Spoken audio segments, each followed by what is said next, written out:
Tati, Satsoma, Mavuna, na Kafiri.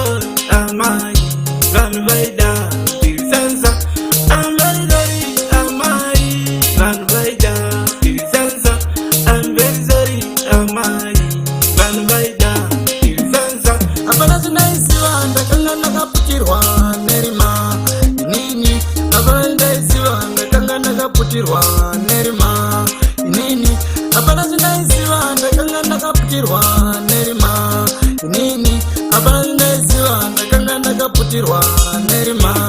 nini abana zinaisiwa ndakanga ndakaputirwa nerima nini abana zinaisiwa ndakanga ndakaputirwa nerima nini abana zinaisiwa ndakanga ndakaputirwa nerima nini abana zinaisiwa ndakanga ndakaputirwa nerima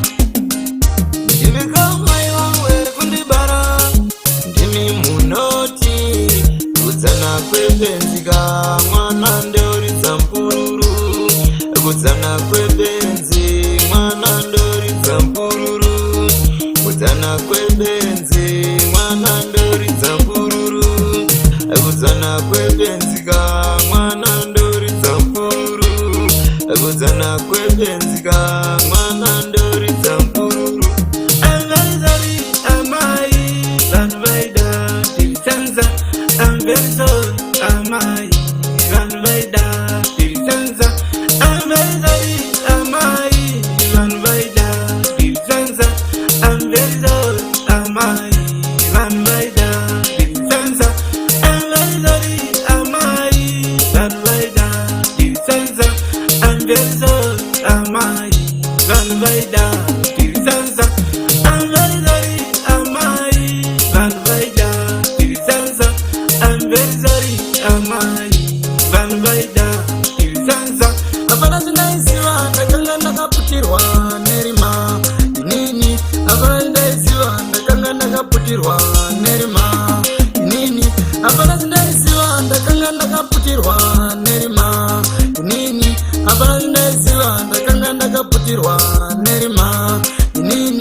nerima